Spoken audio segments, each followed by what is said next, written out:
नमस्कार विद्यार्थी मित्र हो, दी पॉलिटिक्स चॅनलवर आपलं स्वागत आहे। मी प्राध्यापक डॉक्टर दत्ताहरी होनराव, श्री हवगी स्वामी महाविद्यालय उदगीर। आपण आज लोकमान्य टिळकांचा राष्ट्रवाद हा प्रश्न अभ्यासासाठी घेतलेला आहे।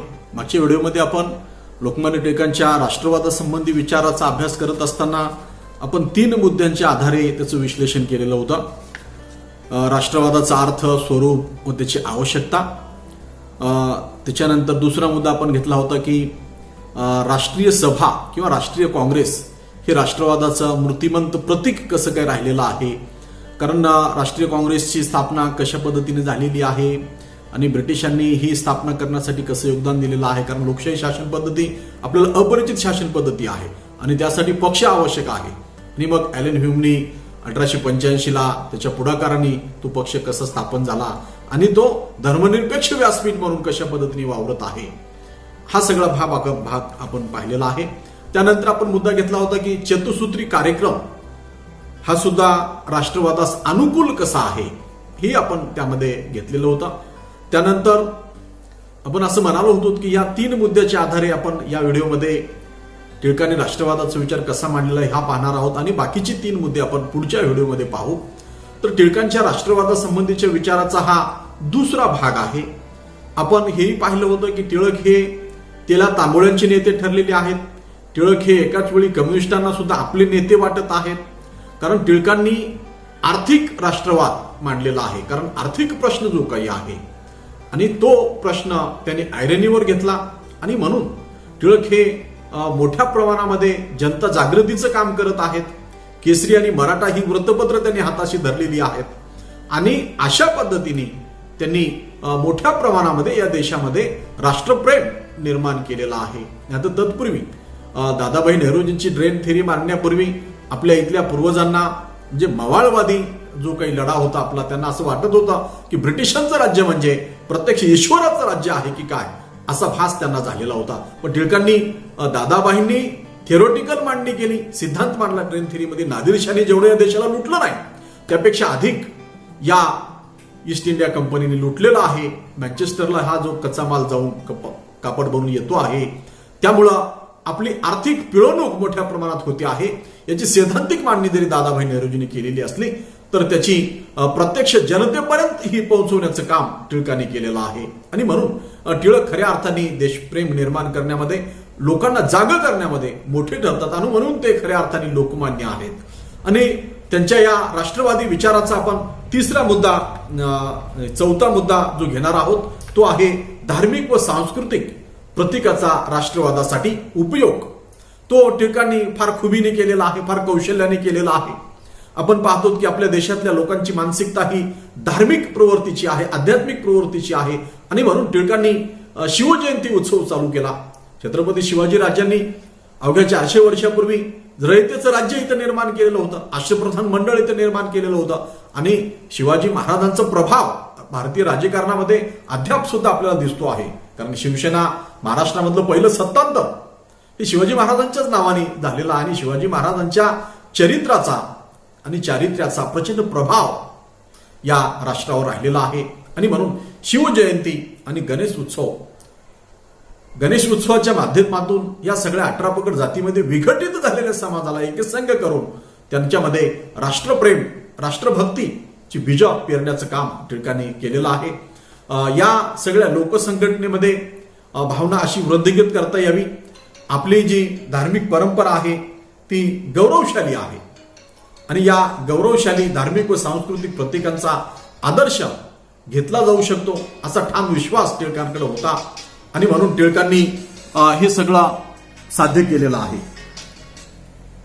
टिळकांचा हा सगळा जो भाग आहे, सार्वजनिक उत्सव साजरे करत असताना लोकांतील सांस्कृतिक अभिमान जागृत करून त्यांच्या भक्तीवर आधारित एकता निर्माण केली जाऊ शकते आणि म्हणून टिळकांनी गणेश उत्सव आणि शिवजयंती ही चालू केली। कारण आपण पाहतो की एका प्रांतातील सर्व हिंदू लोकांनी एका देवतेच्या उपासनेत गढून गेलेले असावे, ही काही लहानसहान गोष्ट नाही व ही गोष्ट जर साध्य झाली तर आपल्या भावी अभ्युदयाचा आपण पाया घातल्यासारखे होईल। ख्रिश्चन व मुसलमानांनी धर्मात सार्वजनिक प्रार्थनेची पद्धत आहे त्यापासून त्या धर्मातील लोकांस जसा फायदा होतो तसाच प्रकारचा फायदा 10 दिवसाच्या गणेश उत्सवातून झाला पाहिजे, हिंदू लोकांना होईल म्हणून टिळकांनी हा उत्सव चालू केलेला आहे, हे आपण लक्षात घेतलं पाहिजे.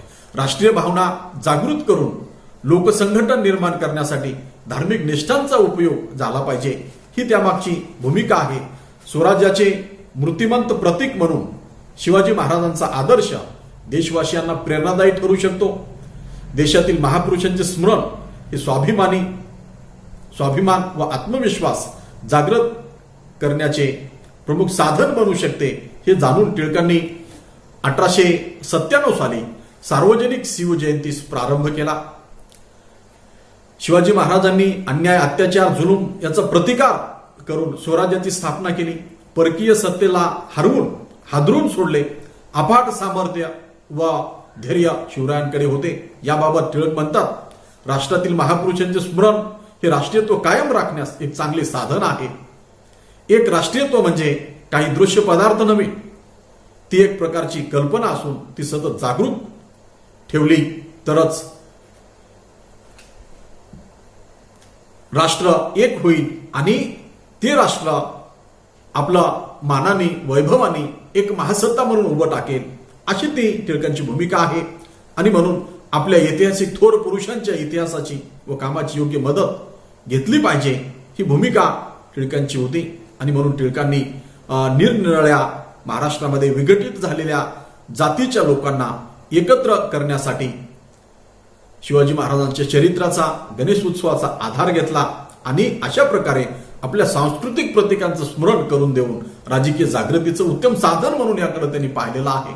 आणि आताही आपण पाहतो की महाराष्ट्रभर जेवढ्या मोठ्या प्रमाणामध्ये गणेश उत्सव आणि शिवजयंती साजरी होते, ती आता जगामध्ये व्हायला लागलेली आहे. याचं आपल्याला पुन्हा पुनरुज्जीवन करावं लागेल. टिळकांनी राष्ट्रवादामध्ये ही बाब आपण लक्षात घेतली पाहिजे. यानंतरचा मुद्दा आपण हा घेऊ शकतो की हिंदू मुस्लिम ऐक्यावर भर. टिळकांनी हिंदू मुस्लिम ऐक्यावर भर दिला.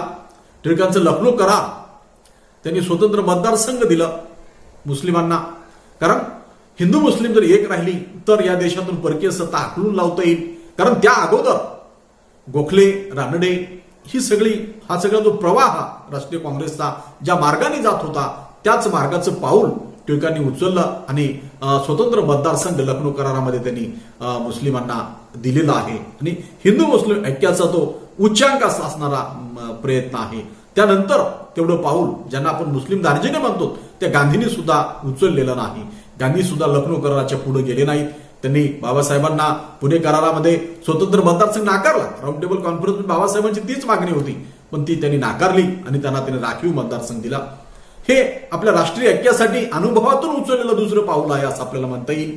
म्हणजे टिळकांनी राष्ट्रवादासाठी, हिंदू मुस्लिम ऐक्यासाठी हा फार मोठा प्रयत्न केलेला आहे. त्यामध्ये लखनौ करार त्यांनी केला.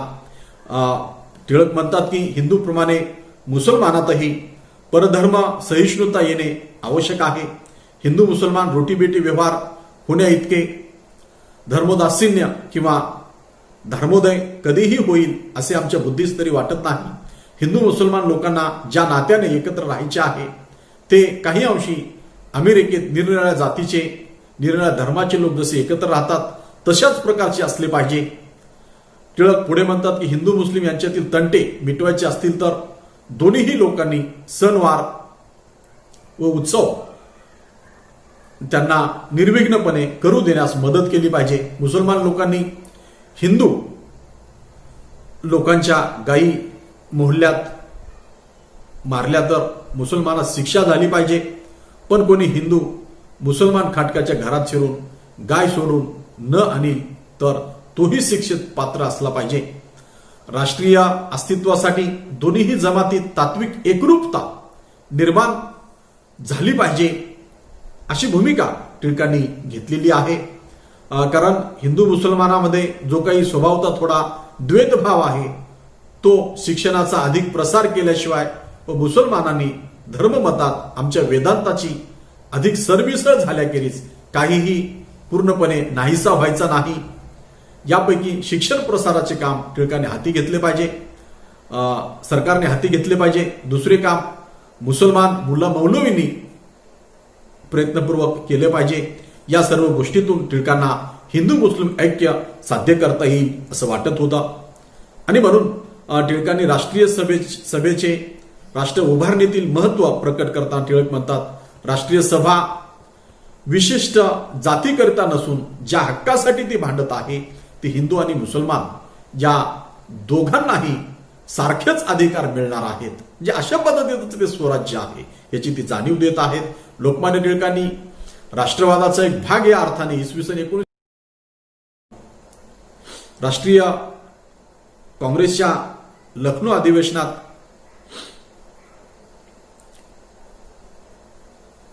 हिंदू मुस्लिम समेट घडून आणला.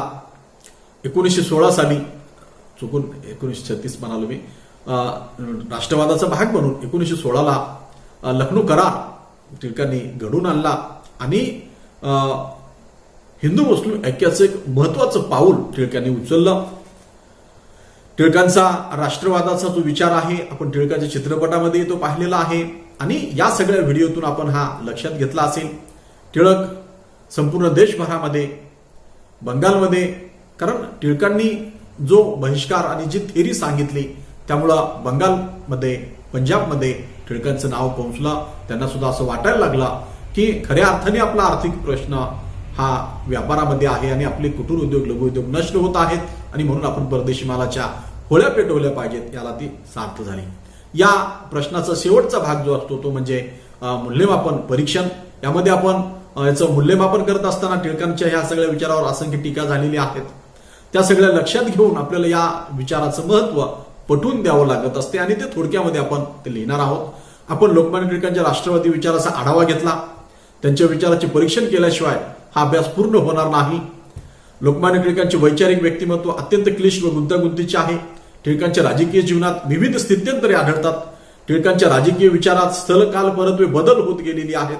भारताच्या स्वातंत्र्य लढ्यात लोकमान्य टिळकांचे महत्वपूर्ण योगदान आहे. टिळकांच्या बदलत्या वैचारिक भूमिकेमुळे ते पुरोगामी व प्रतिगामी अशा दोन्हीही विचार प्रवाहाच्या टीकेचे लक्ष बनलेले आहेत. टिळकांच्या राष्ट्रवादी विचाराचे मूल्यमापन पुढील प्रमाणे करता येईल. राष्ट्रीय काँग्रेसला सामाजिक सुधारणांच्या प्रक्रियेपासून दूर ठेवून तिचे केवळ राजकीयकरण करण्यावर टिळकांनी भर दिला. सामाजिक सुधारणा चळवळीमुळे राजकीय ध्येयवादात व्यत्यय निर्माण होईल अशी टिळकांना अनाठायी भीती होती. ती दूर करण्यासाठी टिळकांनी राजकीय सुधारणांचा आग्रह धरला. राष्ट्रीय सभा म्हणजे राष्ट्रीय काँग्रेस ही सर्व देशवासियांचा व्यासपीठ झालं पाहिजे, सर्व तिथे एकत्र आली पाहिजेत, यासाठी त्यांनी भूमिका घेतली.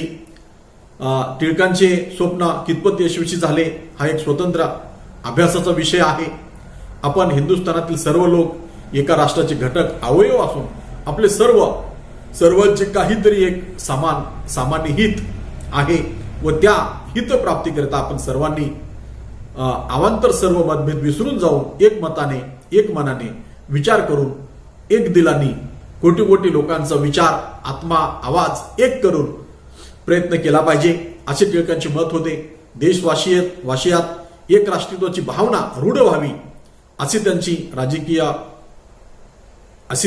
राजकीय भूमिका होती. अर्थातच जनमानसांच्या पाठिंब्यावर राजकीय प्रश्न सोडविण्यासाठी टिळकांच्या समाज सुधारणा विषयक भूमिकेचे समर्थन करणारे अनेक विद्वान आहेत. काही टीकाकारांच्या मते टिळकांनी सामाजिक सुधारणाविषयीची भूमिका पुराणमतवादी होती, कारण श्री शाहू महाराजांसोबत जे वेदोक्त प्रकरण झालं ते झाल्यामुळं टिळकांचा प्रतिगामी अंग समोर येते आणि ते टीकेचं अस्त्र ठरते. ते टिळकांचा कमकुवत दुवा आहे. यात कमी अधिक दोष आणि गुण या सगळ्या गोष्टी प्रत्येक व्यक्तिमत्वाला स्वीकाराव्या लागतात. तसेच टिळकामध्येही ते दिसते. टिळकांनी तो विरोध केला नसता तर टिळक निर्विवादपणे पुढे गेले असते पुरोगामी म्हणून. समाज सुधारण्यासाठी आवश्यक कायदेशीर मार्गाचा टिळकांनी स्वीकार केला असता तर हजारो वर्ष समाज हे सगळं हे केला असता.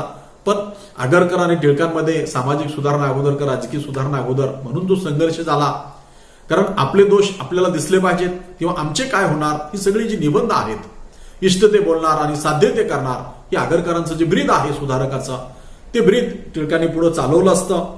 तर ह्या मर्यादा लक्षात घेऊन सुद्धा लोकमान्य टिळकांनी धार्मिक व सांस्कृतिक प्रतीकांमधून राष्ट्रवादी प्रेरणास्थाने शोधण्याचा प्रयत्न केलेला आहे. भविष्यापेक्षा भूतकाळातून स्मृतिस्थाने घेतल्यामुळे चिपळूणकरांप्रमाणे टिळकांच्या राष्ट्रवादालाही मर्यादा पडतात. टिळकांच्या प्रेरणांची उगमस्थाने स्पष्टपणे हिंदू होती. याबद्दल नलिनी पंडित यांनी असे मत मांडलेले आहे की हिंदूंच्या धर्मग्रंथावर भाष्य लिहिण्यातच त्यांनी आपली बुद्धिमत्ता खर्ची घातली. लोकांच्या भावनांना आव्हान करून त्यांना राजकीय कार्यासाठी प्रवृत्त करणे हेच त्यांच्या राष्ट्रवादाचे मुख्य साध्य होते. हिंदू धर्मीयांच्या संघटीकरणावर त्यांचा भर होता. हिंदू धर्मग्रंथाच्या आधारे हिंदू संस्कृतीचे श्रेष्ठत्व प्रस्थापित करणे हा त्यांच्या सर्वाधिक प्रतिपाद्य विषय होता. लहानपणी त्यांच्यावर झालेल्या पारंपरिक शिक्षणाच्या संस्कारामुळे असो वा त्यांच्या काळातील मुस्लिमांच्या एकलकोंड्या वृत्तीमुळे असो टिळकांच्या विचारामध्ये आत्मकेंद्रित वृत्ती आली होती हे निर्विवाद आहे. टिळकांनी मुस्लिम समुदायाला हिंदू समुदायाबरोबर आणून राष्ट्रवादी चळवळीच्या विस्तृत करण्याचे व्यापक प्रयत्न केलेले जाणवत नाहीत. प्रतिकात्मक शिवजयंती आणि गणेश उत्सव या स्वरूपात राष्ट्रवादाचा आविष्कार केल्यास राज्यकर्त्यांचा रोष टाळून अपेक्षित परिणाम साधता येईल असे टिळकांच्या राष्ट्रवादाला समर्थन देता येते. तरी सुद्धा अशी स्पष्टीकरणे टिळकांच्या धार्मिक राष्ट्रवादाला समर्थनीय ठरू शकत नाहीत. याबाबत के गंगाधरन यांनी संपादित केलेल्या ग्रंथात असे म्हटले आहे की राष्ट्रीय नेत्याचे मोठेपण जर कशात असेल तर संकुचित निष्ठांमधून वर उठून दूरवर पाहून शकणाऱ्या दूरदृष्टीत असते. राष्ट्रीय लढ्यात टिळकांनी कितीही मोलाची भर घातली असली तरी या निकषावर तपासून पाहता त्यांचे अपयशच डोळ्यात भरते. डॉक्टर भाल भोळे यांच्या मते टिळकांनी जाणीवपूर्वक राष्ट्रवादाला धार्मिक संकुचित चौकटीत आणून बसविले नाही तर भोवतालच्या पर्यावरणाचा व परिस्थितीचा त्याच्यावर अजाणतेपणी तो प्रभाव पडला होता. त्याने त्यांना तसे करण्यास भाग पाडले. टिळकांच्या बाजूने एक गोष्ट मान्य करावी लागते की त्यांनी अरविंदांप्रमाणे राष्ट्रवादाला धार्मिक व वेदांती गूढवादात कधीच बुडवून टाकले नाही. तरी पण आपल्या राजकीय यशासाठी व लोकप्रियतेसाठी टिळकांनी वापरलेल्या मार्गाचे काय भयंकर परिणाम संभवतात याकडे टिळकांचे दुर्लक्ष झाले. तद्वतच तसे करण्यातून शासनाला फोडा आणि झोडा असे आपले धोरण वापरण्यास आपण एका पटीने संधी मिळवून देत आहोत हेही टिळकांना उमगले नसावे. ब्रिटिश राज्यकर्त्यांचा रोष टाळण्यासाठी सांस्कृतिक प्रतीकाचा वापर टिळकांनी केला असा युक्तिवाद केला जातो. परंतु हे साम्राज्यवादाला आव्हान देत नाही. तोपर्यंत धार्मिक श्रद्धा व मध्ययुगीन निष्ठा राज्यकर्त्यांच्या हिताच्याच होत्या. त्यामुळे त्यांनी त्याला विरोध दर्शविला नाही. टिळकांच्या धार्मिक राष्ट्रवादात संकुचितवादाची दूषणे दिली जातात. टिळकांच्या राष्ट्रवादावर टीका करताना असे म्हटले जाते की टिळकांना धर्माशिवाय आर्थिक पायावर आधारित सर्वसमावेशक व व्यापक राष्ट्रवाद उभा केला असता तर तसे झाले नाही. याबाबत के गंगाधरन यांच्या मते आर्थिक आधार हा ऐक्याचा व राष्ट्रवादाचा खराखुरा व समाधानकारक आधार होऊ शकला असता. ब्रिटिश राजवटीखाली सर्वांच्या पदरी पडलेली हालाकी, गुलामगिरी व दारिद्र्य होते. हे आर्थिक दैन्य, शोषण आणि राष्ट्रीय अर्थव्यवस्थेचे पद्धतशीर उद्ध्वस्तीकरण होते. हिंदू मुसलमान या उभयतांना संघटित करू शकले असते. अशा मूलगामी राजकीय व आर्थिक पायावर ऐक्याची उभारणी होऊ शकली असती. तशी ती झाली असती तर अधिक इष्ट झाले असते. अशा स्वरूपाच्या राष्ट्रवादातून जातीय व धार्मिक विभेदाची शक्यता कमी होऊन संघटित व स्थिर दूरगामी राष्ट्रवादाची उभारणी झाली असती. टिळकांचा राष्ट्रवाद सामाजिक व आर्थिक दृष्ट्या प्रतिगामी राहिला नसता. म्हणजे अशा पद्धतीची जरी टीका होत असली तरी टिळकांनी राष्ट्रवादाच्या अनुषंगाने जे दिलेलं योगदान आहे ते नाकारता येत नाही. कारण टिळक हे ज्या काळामध्ये वावरत होते तो काळ पाहता टिळकांनी जी प्रयत्न केली ती प्रयत्न सुद्धा थोडे नव्हते असं आपण म्हणू शकतो. एकंदरीत लोकमान्य टिळकांनी आपल्या आक्रमक राजकीय विचाराद्वारे मरगळलेल्या राष्ट्रीय चळवळीला नवसंजीवनी मिळवून दिली. परकीय राजवटीचा दुष्टपणा प्रखरतेने मांडला. भारतीयांमध्ये स्वअस्तित्व व स्वसामर्थ्याची जाणीव निर्माण केली. राष्ट्रीय चळवळीला लोक चळवळीमध्ये रूपांतरित केला आणि भारतीय राजकीय विचारवंतात टिळकांच्या राष्ट्रवादी विचाराचे अनन्यसाधारण असं महत्व आहे. पुढं सावरकरांनी टिळकांच्या गीता रहस्यावर जी टीका केली ती विज्ञान निष्ठेतून आलेली आहे आणि म्हणून टिळक तिथपर्यंत गेले आणि त्याच्या पुढं मग टिळकांना धर्मग्रंथ महत्वाची वाटली, पण सावरकरांनी रामायण महाभारत ही आदरणीय वंदनीय आहेत, आचरणीय नाहीत. वेद विज्ञान हाच माझा वेद आहे, गाय माता असेल तर ती बैलाची आहे, ही सगळी विज्ञानिष्ठ भूमिका सावरकरांनी पुढे घेतलेली आहे. म्हणजे अशा पद्धतीने आपण हा राष्ट्रवाद, कारण हा आरंभ आहे आणि म्हणून ही सगळी दोष असून सुद्धा भारतीय राष्ट्रवादामध्ये टिळकांच्या राष्ट्रवादाचं योगदान हे अनन्यसाधारण आहे, हे आपल्याला नाकारता येत नाही. तर टिळकांचा राष्ट्रवाद समजून घेण्यासाठी आपण या मुद्द्यांचा आधार घेतला. जेवढं सांगावं तेवढं कमी आहे. विद्यार्थी मित्र हो, आपण या चॅनलला प्रतिसाद देत आहात. या चॅनलवर नव्याने आला असेल चॅनलला सबस्क्राईब करा. आज आपण इथंच थांबू. जय हिंद, जय महाराष्ट्र. धन्यवाद.